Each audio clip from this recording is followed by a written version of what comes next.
Olá, sejam bem-vindas a mais uma aula do nosso módulo de soteriologia. Nesse módulo, nós estamos estudando sobre a doutrina da salvação. Eu não cheguei a explicar no início do módulo, mas eu vou explicar agora. Soteriologia é o termo técnico acadêmico que nós vamos encontrar dentro da teologia. Essa palavra vem do grego.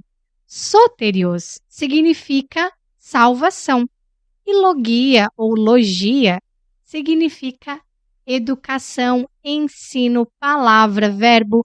Então, a junção dessas duas palavras se remete ao estudo da salvação. Então, toda vez que eu falar soteriologia ou eu falar doutrina da salvação, eu vou estar me referindo ao mesmo conceito. Tá legal? Antes da gente começar a aula, eu quero incentivar você a nos contar como está sendo essa experiência de aprendizado. Vocês podem deixar aqui nos comentários, podem também mencionar no Instagram aquilo que vocês têm achado das aulas, não só desse módulo, mas de todos os módulos que já se passaram até aqui. Então não esquece de deixar o seu feedback para nós, que isso vai nos ajudar a melhorar a qualidade das nossas aulas e também vai nos encorajar como equipe.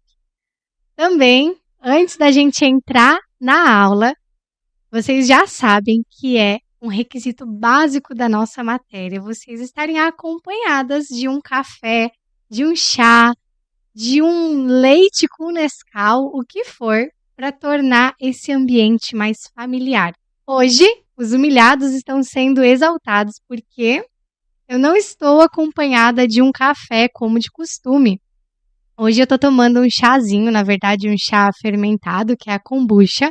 Então, o time do chá, hoje eu estou no time de vocês pra gente fazer essa aula, que é uma aula, nossa, que eu tô assim, muito empolgada. Se nós usássemos a ilustração de uma cadeia de montanhas, e nós estivéssemos andando entre essas montanhas, nós agora estaríamos chegando ao ápice dessas montanhas, né, da doutrina da salvação, que é a justificação. Existe muito debate dentro da teologia acadêmica sobre as etapas da conversão. Nós apresentamos para vocês as etapas que vão desde a eleição, passando pela regeneração, o arrependimento, nós vamos falar agora da justificação. Mas tem pessoas que acabam divergindo sobre esses processos na conversão. Então, tem pessoas que acham que a justificação acontece no começo. Enfim, existem muitas teorias dentro da academia, mas uma coisa na qual ninguém discute, isso é indiscutível, é a natureza da justificação e a beleza dessa etapa da conversão. Então, nós vamos puxar aqui os nossos slides para facilitar a nossa aula. E vamos falar sobre justificação. Por que essa doutrina é o ápice do plano de redenção?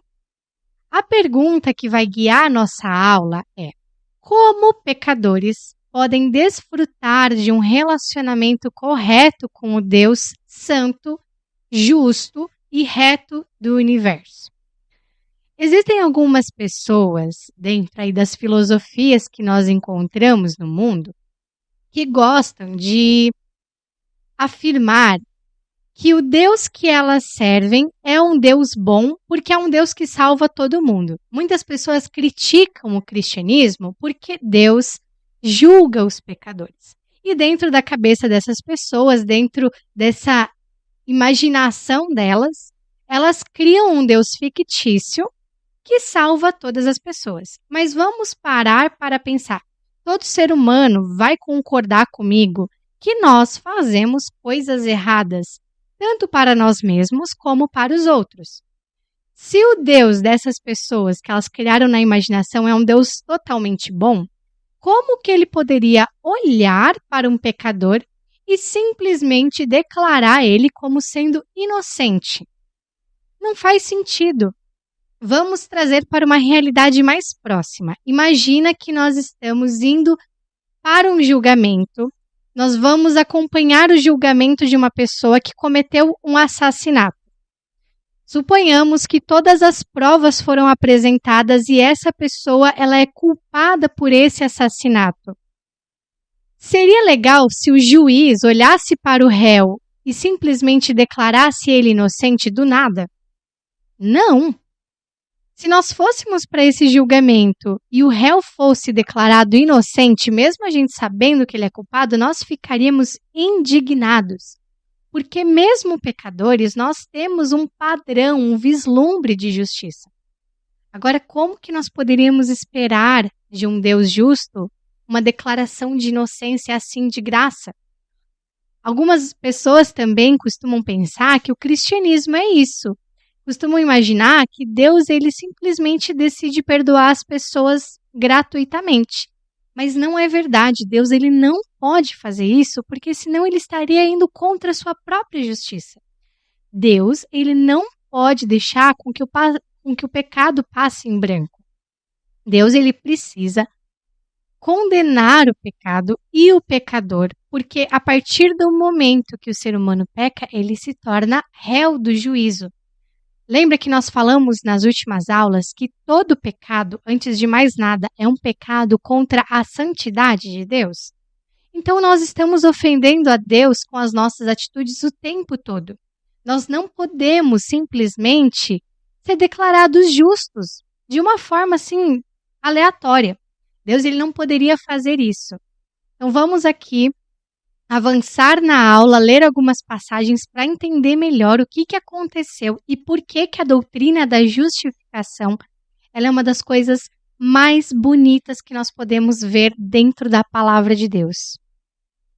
Nós vamos ler aqui o texto de Romanos, capítulo 3, verso 10 até o verso 12. Como está escrito: não há justo, nenhum sequer. Não há quem entenda, não há quem busque a Deus. Todos se desviaram e juntamente se tornaram inúteis. Não há quem faça o bem. Não há um sequer. Romanos 3:23 também vai falar: pois todos pecaram e carecem da glória de Deus. A nossa situação diante de Deus é de completo fracasso. Tem uma passagem também no livro do profeta Isaías, no capítulo 64, que vai falar que a nossa justiça diante de Deus é como um trapo de imundícia. Na época do profeta Isaías, trapo de imundícia era o paninho que as mulheres usavam no seu período menstrual. Com a aplicação da lei mosaica, a mulher que estava no período menstrual, ela era impura. Então você imagina, gente, a gente numa época sem saneamento básico, sem absorvente descartável, as mulheres usavam paninhos no seu ciclo menstrual e aquilo ficava num estado nojento. Imagina você também num deserto, numa região árida, sem contato com muita água. Aquilo ficava numa situação que você tinha que jogar e queimar. Joga fora, bota fogo nisso, porque não tem como nem reutilizar. Deus está comparando a justiça humana a esse trapo de imundícia. Essa é a nossa situação diante de Deus, um nojo, porque o pecado corrompe as nossas vidas. A gente falou em antropologia que o ser humano ele não perde a imagem e semelhança de Deus, mas todas as nossas esferas estão contaminadas pelo pecado. Então não tem como nós nos achegarmos diante de Deus, não tem como Deus simplesmente nos declarar justos pelos nossos próprios méritos. Tem uma outra passagem que Jesus ele vai falar sobre a justiça dos fariseus. Vamos ler aqui para a gente acompanhar. Mateus, capítulo 5, verso 20. Porque eu afirmo que, se a justiça de vocês não exceder em muito a dos escribas e fariseus, jamais entrarão no reino dos céus. Na época de Jesus, nós tínhamos o grupo dos fariseus. Eles eram pessoas muito rigorosas ao cumprimento da lei. Eles cumpriam tintim por tintim. Então, o que Jesus está falando aqui? Que a nossa justiça ainda tem que exceder em muito a justiça dos fariseus para conseguir entrar no reino dos céus. Será que a gente consegue alcançar esse padrão de justiça? Será que a gente consegue cumprir totalmente a lei de Deus e a justiça que Deus requer? Não, nós não conseguimos. Para que o homem se reconcilie com Deus, ele não precisa apenas fazer boas obras. O homem, para se achegar a Deus, ele precisa ser totalmente perfeito. Nem os fariseus, com todo aquele rigor perante a lei, conseguiam alcançar a perfeição. E Paulo ele vai nos explicar que a lei ela serve para denunciar o nosso pecado. A lei ela serve para mostrar a nossa incapacidade. A lei é o padrão máximo de Deus no sentido moral. E o ser humano nunca conseguiu cumprir ela plenamente. O ser humano normal, tá, pessoal? Porque nós vamos ver mais à frente como que Cristo lidou com a lei. Então, Deus, ele é perfeito e ele exige nada menos do que a perfeição. O único modo pelo qual os pecadores eles conseguem se reconciliar com Deus é recebendo a justiça de Deus. Porque por nós mesmos nós não conseguimos alcançar o nível de justiça necessário para se chegar a Deus. Nós somos imperfeitos. A justiça de Deus revelada na lei, nós não conseguimos alcançar e nós não conseguimos executar aquilo que Deus quer. Então, para que a gente possa ser salvo, nós precisamos receber justiça de alguém. E como que acontece isso? Deus ele vai outorgar a sua justiça sobre nós. O que é outorgar? É entregar, aplicar sobre nós a sua justiça. Se ele não fizesse isso, nós estaríamos condenados. Então, a doutrina da justificação é o único modo pelo qual os homens que são pecadores podem ser declarados justos. Então, eu vou adiantar aqui, dar um spoiler. Justificação é o ser humano ser declarado justo. E essa é a única forma da gente conseguir ser salvo, porque nós não conseguimos alcançar a justiça de Deus. Então, a justificação é uma declaração legal de justiça. É uma mudança instantânea que acontece no nosso status pessoal diante de Deus. Então, nós diante de Deus éramos vistos como pecadores e agora, através da fé, por meio da fé em Cristo, nós somos declarados justos. Então, nós não estamos mais no status de pecador. Nós estamos no status de justificados pelo sangue de Cristo. Agora, a justiça que estava em Cristo foi aplicada à minha vida. E nós vamos ver como que isso acontece. Quando nós estamos diante de uma cerimônia matrimonial, o juiz de paz que está ali, ou o pastor, ele vai falar a seguinte frase: pelo poder que me foi investido, eu os declaro marido e mulher. Automaticamente, depois daquela frase, instantaneamente, esse casal que era visto pela sociedade como solteiros, agora eles são vistos como um casal que tem direitos e deveres perante a sociedade como um casal. Então, isso é uma mudança de status. Vamos pensar também nesse exemplo, entendendo aquilo que não é a justificação. Suponhamos que esse marido e essa esposa não sejam um bom par. Digamos assim que o cara é meio doidão, a mulher também não bate muito bem das ideias, e eles juntos são um desastre, eles não são um exemplo de casal, suponhamos aqui. Vocês concordam comigo que essa declaração legal não vai mudar o caráter deles?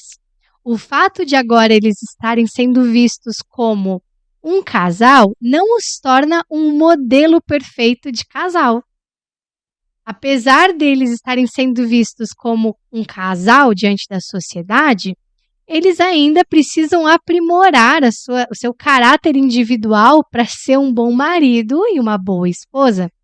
Então, a declaração que acontece ali não transforma o caráter deles, mas muda o status civil deles. A mesma coisa conosco. A justificação é uma declaração de Deus sobre nós. Deus está declarando que eu e você somos justas diante dele. Mas isso não muda de imediato o nosso caráter individual. Nós vamos ver que isso vai acontecer mais para frente, mas não na justificação. Tá legal? Então, a justificação é o veredito de Deus de não culpado e completamente justo. Nós éramos culpados do pecado e nós éramos injustos. Mas Deus, ele está olhando para nós agora e ele está dizendo, não, agora você não é mais culpado. Agora você é completamente justo. Então, justificar o ímpio não é tornar o ímpio uma pessoa justa, mas declarar que ela é justa quando de fato ela ainda não é. Concorda que nós somos declarados justos diante de Deus, mas nós não conseguimos, dentro da nossa vida cotidiana, alcançar o nível de justiça de Deus. Nós vamos ver mais para frente que esse processo que nós estamos vivendo entre a vida terrena e a eternidade, a gente vai falar que é a santificação. Nós ainda estamos sendo moldados à imagem de Cristo, mas nós já somos declarados justos. Então, o que está acontecendo nesse momento? Deus, quando ele está olhando para nós, ele já não vê a malignidade do nosso pecado. Ele vê Cristo diante de nós. Imagina como se estivesse diante de Deus e ao invés do seu pecado você pusesse uma capa, a capa de Cristo, e agora Deus vê a Cristo no seu lugar. É isso que está acontecendo conosco. E aí nós temos essa ira desviada de nós. Isso acontece por causa da doutrina da imputação. Essa imputação, ela é dupla e eu vou explicar para vocês. Eu sei que imputação é uma palavra esquisita, complicada, não é popular no nosso vocabulário, mas imputar alguma coisa é atribuir a alguém alguma coisa. Então, vamos ver na prática como que isso funciona. Deus, ele pega os nossos pecados e ele imputa sobre Cristo, ou seja, ele aplica em Cristo. E Cristo vai para o Calvário, ele é moído no nosso lugar, porque Deus, ele tem que punir absolutamente todos os pecados. Deus, ele precisa punir. Se Deus não punir na cruz, ele vai punir no lago de fogo. Então, ali na cruz, Cristo está sendo moído no nosso lugar, de forma substitutiva. Ele nos substitui ali na cruz e os nossos pecados estão sendo punidos ali. Cristo se torna alvo da ira de Deus. Aquilo que era para ser para mim e para você, que é a ira e a condenação, vai para Cristo. E Cristo viveu uma vida santa, pura aqui na terra, e essa justiça é atribuída a nós. Cristo foi o único ser humano que conseguiu cumprir completamente a lei de Deus. Como que ele consegue cumprir toda a lei de Deus? Ele não é um homem comum, ele é o próprio Deus encarnado. Lembra que Cristo tem duas naturezas? Cristo é 100% Deus e 100% homem. E é por isso que ele consegue cumprir todos os requisitos da lei. A gente vai ver também dentro da cristologia que Cristo, ele não poderia ser somente um humano perfeito, porque o seu sacrifício não poderia ser abrangente o suficiente caso ele fosse só um ser humano.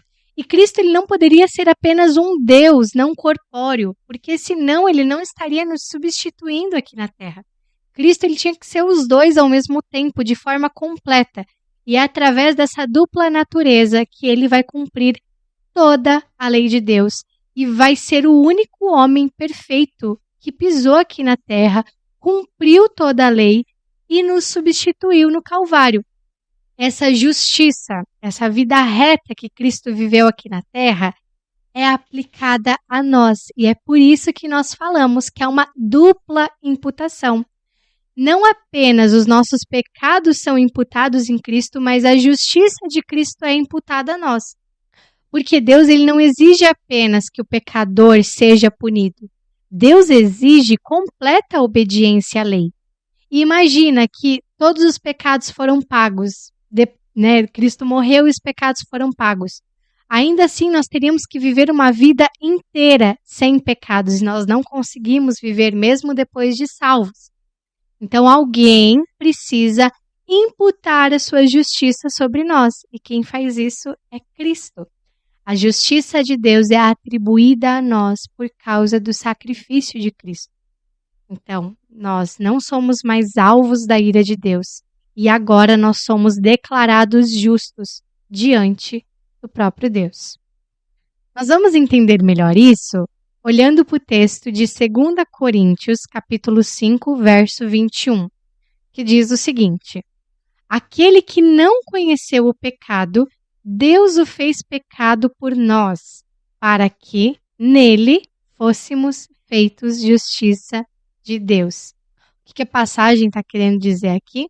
Que Cristo, ele não tinha pecado e não se contaminou com a sujeira do ser humano, mas ainda assim Deus o fez pecado por nós. Então ele nos substituiu e levou os nossos pecados para que ele fosse alvo da ira de Deus, e dessa forma nós fôssemos feitos justos e justiça diante de Deus. Cristo, ele não se torna um pecador.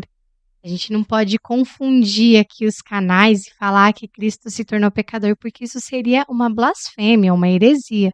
Falar que Deus se tornou um pecador. Mas Deus Pai considera Jesus um pecador e moe ele ali na cruz, pune ele de forma a que o pecado possa ser pago. Então Cristo, ele vai nos substituir ali nesse julgamento.